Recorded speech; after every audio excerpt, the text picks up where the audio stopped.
Hey! Welcome to Howza Channel. In today's lesson, we will teach you how to move an object on a photo in Photoshop. Open the photo you need in Photoshop. Select the Content-Aware Move tool from the left sidebar.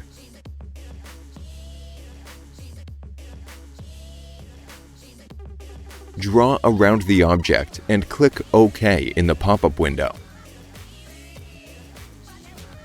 Move the object and click on the check mark at the top menu bar. Click on Select at the top menu bar and choose Deselect from the list. Choose the Stamp tool from the left sidebar. Press Alt and click on the area around the object. Draw around the object with the Stamp tool. Zoom in if needed. That's it. Thanks for watching the video. Please like it and let us know if you use any of our tips and tricks. Subscribe to our channel.